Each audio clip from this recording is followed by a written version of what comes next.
Praise the lord.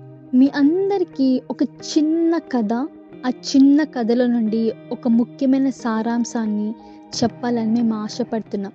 కృతజ్ఞత. John Wesley గారి తల్లి సూజన్ ఒక పాత్రను తీసుకొని తన రోజువారీ జీవితంలో ఏ సందర్భంలోనైనా దేవునికి కృతజ్ఞతాస్తుతులు చెల్లించాలని ఆలోచన వచ్చినప్పుడల్లా ఒక చీటీ రాసి ఆ పాత్రలో జారి విడిచేది. ఒక్కో రోజు 4 లేదా 5 చీటీలు రాస్తే కొన్నిసార్లు అసలు చీటీలు ఉండేవి కావు. కొన్ని రోజులు గడిచాయి. ఒకరోజు ఆ పాత్రను ఖాళీ చేసి ఆ చీట్లన్నిటినీ చదువుకుంటుంది. దేవుడు తన జీవితంలో ఇచ్చిన చిన్న చిన్న ఆనందాలను చదువుకొని సంతోషించింది.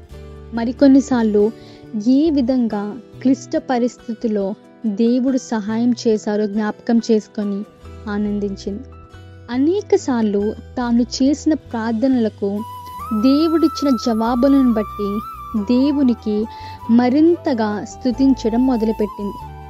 మన జీవితంలో కూడా దేవునికి కృతజ్ఞతాస్తుతులు చెల్లించవలసిన సందర్భాలు ఎన్నో ఉంటాయి.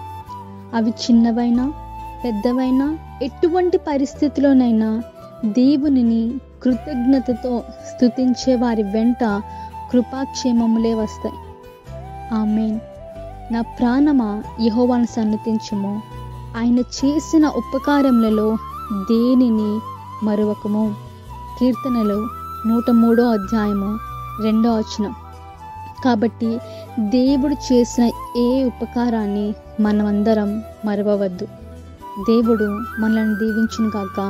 ఈరోజు దేవుడు చేసిన ప్రతి ఒక్క కార్యానికి కృతజ్ఞతాస్తుతులు చెల్లించండి. ఆమేన్.